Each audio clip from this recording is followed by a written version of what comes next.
Welcome back to Bloodborne. Picking up right where we left off, on this balcony with these stupid-ass shadows of Yharnam and the Bell Witch. We can continue on this way. There's another 4 shadows of Yharnam over here who will most likely kill me, so I don't really want to engage with them. But they do walk past you, and I think you can just solidly run away from them, if I remember. Their pull distance doesn't bring them all the way up the bridge, I think. I might have just made a very, very bad mistake. And there's the Queen of Yharnam, and she's just crying. She's looking at the main tower. Interestingly over here, I don't know if we'll be able to pick it up, but this is, yeah, we can't, this is a Yosefka's blood vial, so we might actually, well, I'm not going to use it because I'm full, but I don't know why that's there. I don't know why there's a Yosefka's blood vial here. Maybe this is because this is how she gets her blood. She convenes with the Nightmare of Man. I can't even speculate as to why that's a thing. But anyways, this elevator brings you down to here, where we took this elevator to go to the shortcut. So now that we've done this, we can, and both of these elevators are down. All the elevators are down, actually. We can use a bold hunter's mark. Go back to the hunter's dream. Because there's a boss coming up.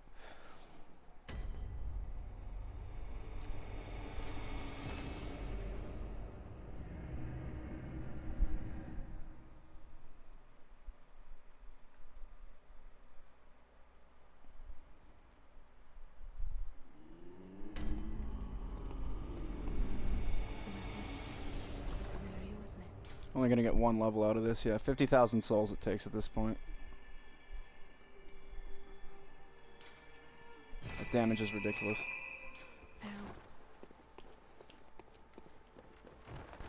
And let's check out our blood gems. So we did get a lot of cursed gems, right? Anything... Usually it classifies them by weaker gems are at the top. Sometimes it'll put a blood gem that's a lower rank but a higher damage. Alright, adept, nourishing. I think this is the one we picked up just now. But it does give us 30 attack power. What do we have right now? Just a physical attack up 18. This gives us attack plus 15, so it's 3% less, but for some reason it also applies to our arcane damage, so we're going to lose 9 damage from there, but we're going to gain 31 damage for our arcane, so we're going to do that. That's a fair trade. We're going to keep looking. Murky gems, we don't care. Dirty, we don't care. So tempering damp blood gem. Yeah, again, this is like physical attack up 18% is the highest you can get for regular blood gems that aren't cursed. So now we see physical attack up 19%, about 20%, but weapon durability down 51.8. So this is what cursed gems do. They do higher ups, but also detriments to you. Thrust attack up, that's shit. Okay. However, we can put this on, and this will then give take away 20 damage from our arcane, which we just boosted by 30, but it'll also give us about 30 physical attack. So this is actually a better deal.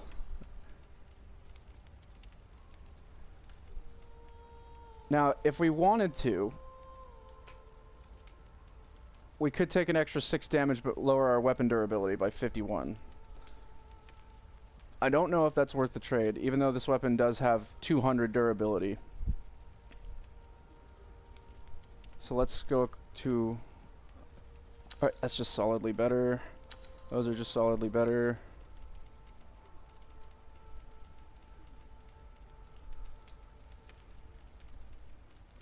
And then this one is weapon durability. So I don't know if I want to make that trade. We could do it. Let's see, which one do I have on? It's just attack up 18%, right? Yeah. Wait, let's see. Let's do this, and then look at our durability.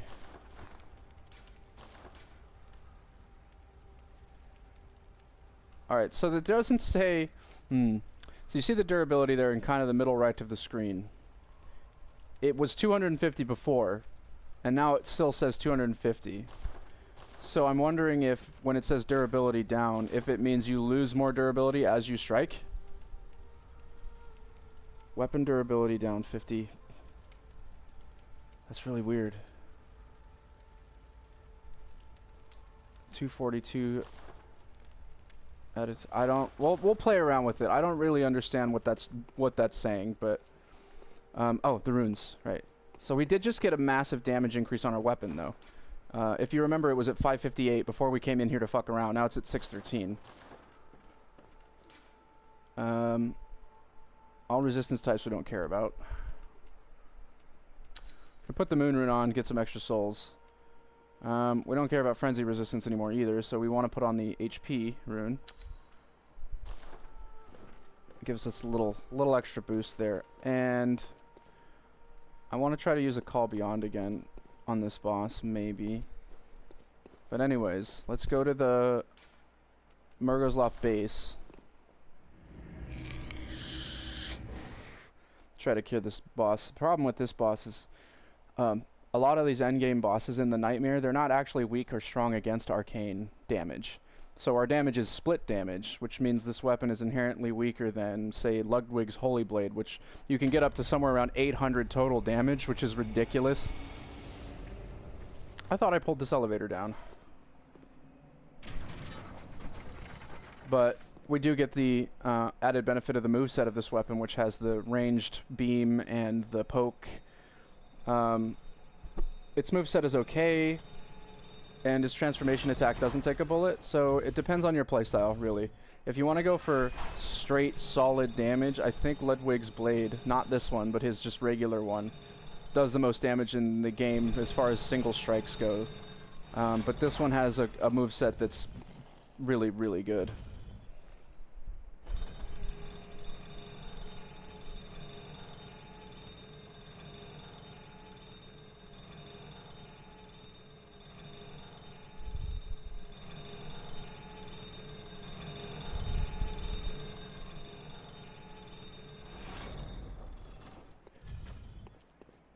And this one should be down, yeah. So this is the third elevator.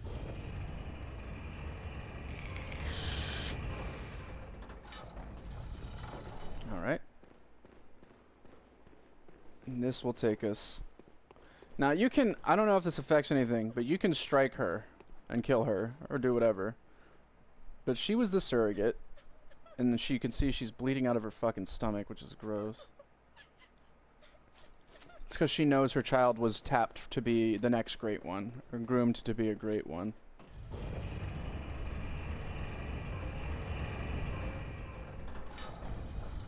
You can see there's a lot of these dead guys with cages on their heads. So all these people try to convene with the great ones. You can see a baby carriage.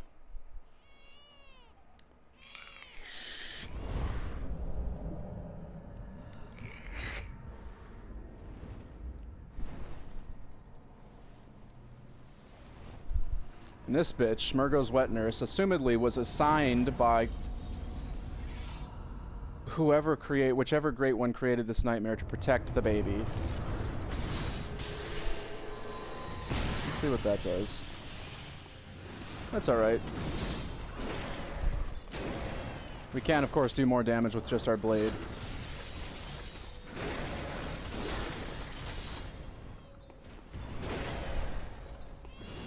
This boss isn't the most difficult boss.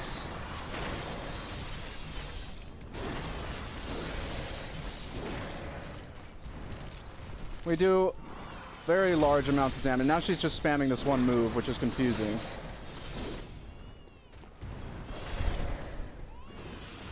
Again, she does it. Weird. I guess I got her in a loop right here.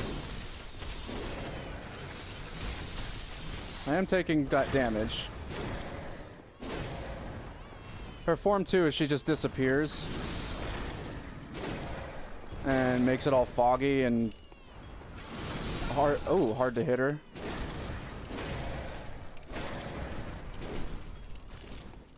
I think here she's doing it now. Yeah, so what you want to do for this section is just literally run in a circle until she stops doing this shit. Because she makes copies of herself like that. And she'll just keep reappearing and reappearing and reappearing.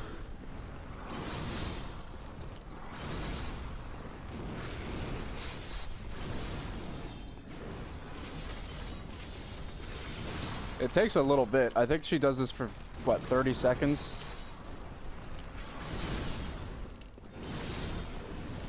This is the best way I've found to do this. Of course, if you're trying to speedrun or do whatever you can find the real her in the smoke and smack her to death.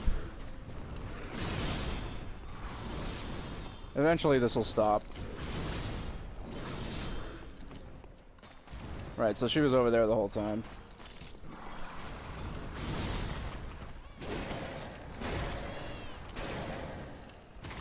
She doing it again? Oh no, she disappeared.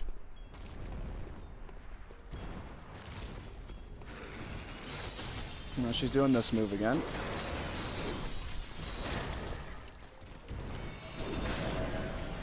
And we got her. Not the hardest boss. Doesn't actually do a lot of damage either. And then for some reason...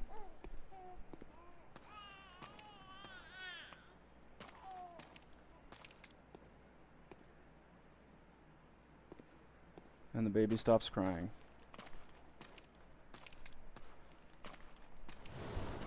Nightmare Slain. We get a different boss killing animation. So, we get a third umbilical cord for that. We still need to go get another third umbilical cord, which I should have done after ROM. I don't know if I fucked this up. But that's the end of Murgo's Wet Nurse and the end of the Mensis Nightmare. Now, the implication here is we just killed the baby, because the baby was the nightmare. And that is further reaffirmed in the DLC, where you kill another nightmare, because the DLC area is also a nightmare realm. You kill the final boss of the DLC, and it also gives you the same notice, Nightmare Slain. As you can see, the church is on fire, or the Hunter's Dream is on fire, but that doesn't actually mean anything, because you can still go in. You don't actually take damage from it. But I'm gonna go check to see if I fucked up real quick, because Very well, let me stand. I forget if I was supposed to go to see Yosefka after ROM or before.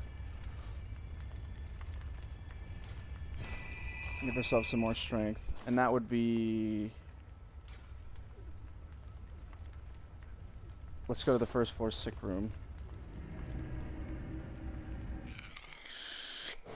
It'd be really stupid if you had to do it right after ROM, but before you killed Murgo's Wet Nurse, because that's the order which you do the bosses. There's only 3 bosses. There's, well, at the end of the game. ROM, the Unborn one, or whatever the skeleton from the Rift was, and then Murgo's Wet Nurse. And now we're at the end of the game. Now we could go end the game if we wanted. We're not going to do that. Because we need to at least 3 third umbilical cords to do it.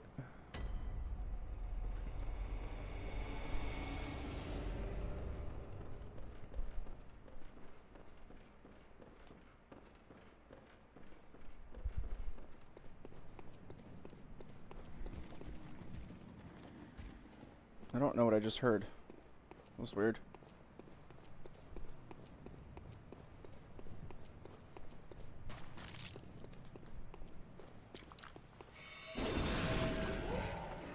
Not fucking around with this guy. Shaman Bone Blades are good. So Shaman Bone Blade, you use it on an enemy and it turns him on the other enemies. There's one very specific instance in the DLC where that weapon or that item is just a godsend.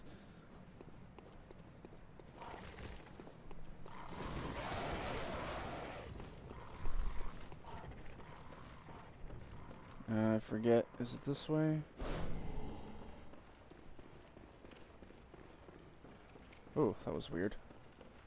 So she doesn't speak. It would really suck if she was gone. Oh, she's not. She's there. So God, I'm nauseous. Have you felt this? It's progressing. I can see things. so she's pregnant. I knew it. I'm different. I'm no beast. Oh, God, it feels awful. But it proves that I'm chosen. they writhe inside my head. It's rather rapturous, that. God, I'm moving. She says the same thing. So if you kill her, which you're supposed to do, you get another 1/3 of the umbilical cord. And I think all three of these have a different... Yeah, okay. Every Great One loses his child and then yearns for a surrogate. The third umbilical cord precipitated the encounter with the pale moon, which beckons the hunters and conceived the hunter's dream. Again, that's super confusing. Provost Willem sought the cord in order to elevate his being and thoughts to those of a Great One, by lining his brain with eyes, the only choice he knew if man were to ever match their greatness. So the entirety of the entire point of the Church of Bergenworth in the choir was to do this. When it says lining his brain with eyes, it literally means physically he was growing eyeballs on his brain, like the fucking enemies we fought that were frenzying us. Those were presumably once human beings that lined their brains with eyeballs. And it was supposed to give them insight into transcending their humanity, into being a Great One. Right? This cord granted Mensis audience with Murgo, but resulted in the stillbirth of their brains. So this umbilical cord was the baby's, which hadn't been cut off yet, but we cut it off of the baby, presumably. And this cord granted Mensis the night... Mensis was a person, I'm assuming. Or a Great One. No, it couldn't have been a Great One. Mensis audience with Murgo. Murgo was the boss we just killed, but resulted in the stillbirth of their brains. I don't know what that means, but the baby was there and the baby was alive. So what we're gonna do is we're gonna eat these now. And they give you like 5 insight, which is good. Oh, 3 insight.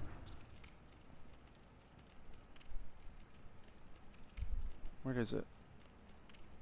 Where did I put it? There it is.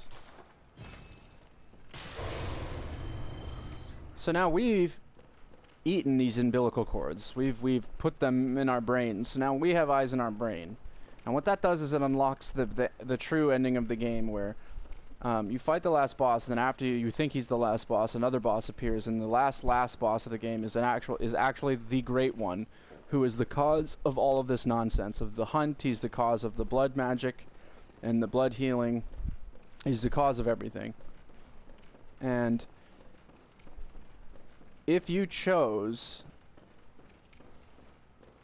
not to get all the umbilical cords, but some of them, the ending changes again. So there's 3 endings.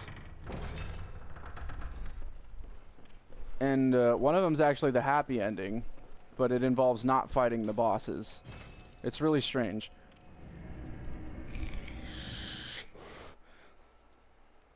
But realistically, the only thing we have left to do now in the game is go through the DLC, and if I feel like it, do the last Chalice dungeons, which are just incredibly difficult. And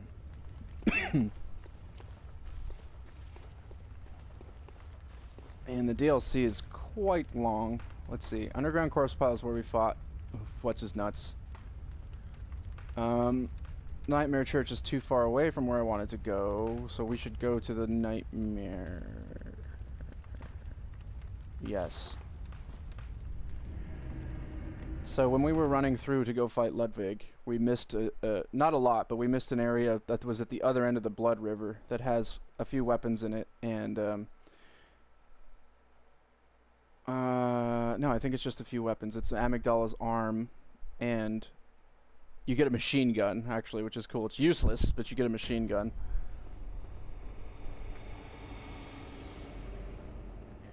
And I think it's this way. Yeah, we don't have to run back up the stairs. That would be stupid. Yeah, this is the place. Okay. I think we're about running out of time, though. And you see, we actually do comparable damage. It used to take 4 strikes to kill those. Now it takes 2. This guy takes 3. The durability thing on this hasn't really affected me much. That's the good thing. Losing 51 durability for extra damage has worked out because I'm not really feeling it. And now we want to go down here and head the other direction. Oh, please don't see me. Oh, he saw me.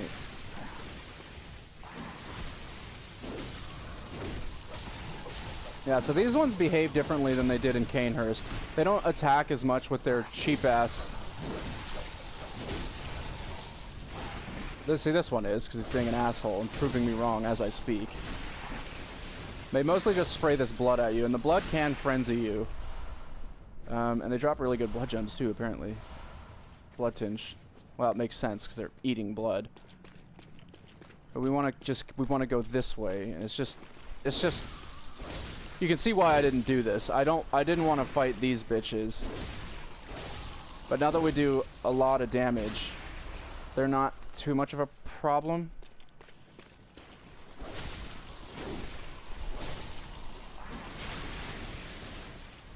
I'm sorry, it doesn't frenzy you, it puts poison on you. Interesting, I thought it frenzied you. Most blood attacks in this game are frenzy damage. Oh, we also have to kill Ebrietas too, I forgot. Ooh, good thing I remembered that.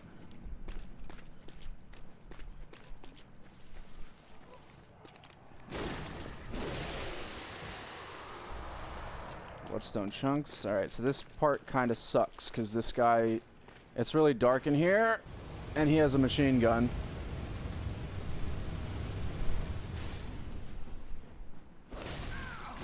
He has a lot of health. But if we can keep getting around on him like that, it's not a big deal.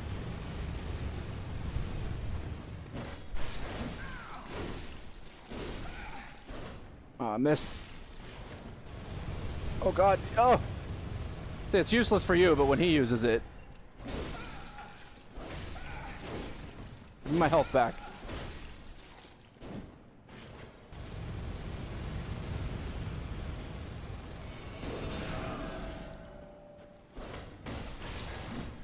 I can't see what he's doing, which makes this fight harder. We got him, though. And we get the Gatling gun. So we're gonna actually take out our torch here, because I can't see a damn thing. I'm literally standing on bodies. Get some twin shards. They're not...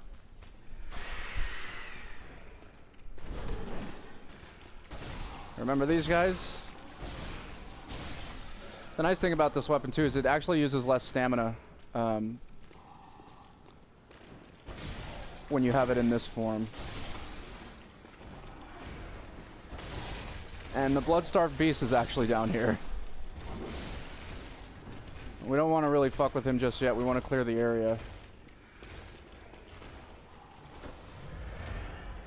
Or if we can pull him up here, that'd be good too.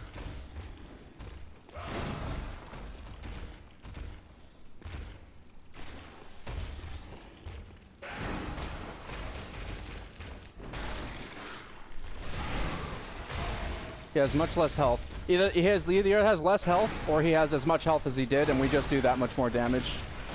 Possibly.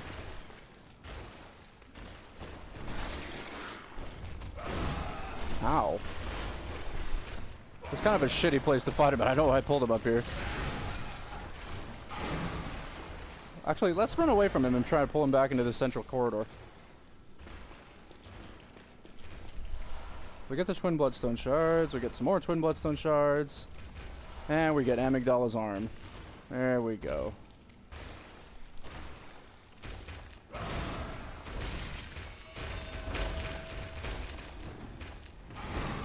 I'll try to fight him without the light. Probably a mistake.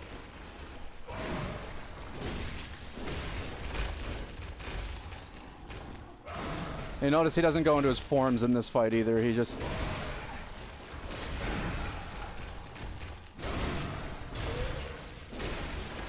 Should be almost dead. There we go. There we go.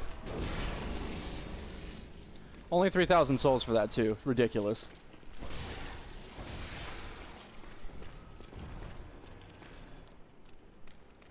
Alright, so let's give the Amygdala's arm a read. Where is it? The arm of small amygdala, great one. Strictly speaking, the amygdalan arm is no trick weapon of any sort, but certain madmen wield them like clubs. Starts as a large, tough, blunt weapon formed of bone, but when extended, the hand quivers as if it were still alive. It's a really interesting weapon because it is, like it said, it's a club. But then when you trick it out, it like moves around and it's alive and it can actually strike multiple times. It's a really, really, really good strength weapon. Next to the Whirligig saw, I'd say it's the best strength weapon in the game. As far as moveset goes, it doesn't do as much damage as Ludwig's Blade, but Ludwig's Blade is technically a hybrid or a quality weapon, so pure strength, you'd want to go for the Amygdala arm. When you get to a high enough level, you can use all weapons. So eventually we're going to get our strength and skill up to like the soft cap, and the soft cap is going to make them viable. We also missed something over here when I ran past.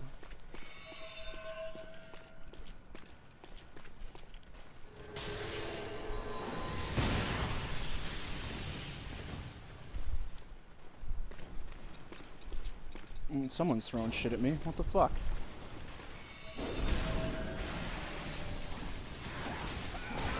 Oh god.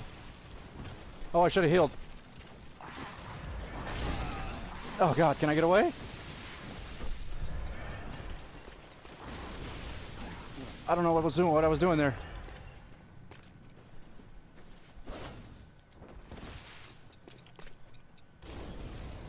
Should definitely get hit by his own shit.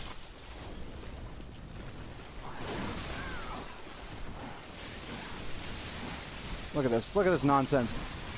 Oh my god.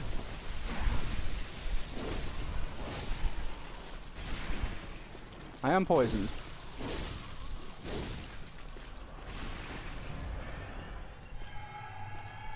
Okay. Yeah, your back's against the wall now, asshole. Alright, that was all to just get the constable trousers. Now we want to use a bold hunter's mark, and I guess I'm going to call the episode there. In the next episode, we'll work our way through the rest of the DLC. This is only the first area. We have to go into the next area after the Ludwig fight. I don't think we've missed anything yet so far as items are concerned in the DLC. Pretty sure we haven't. I'm trying to think. Yeah, no, that was it. All right. Thank you for watching. I'll catch you in the next one.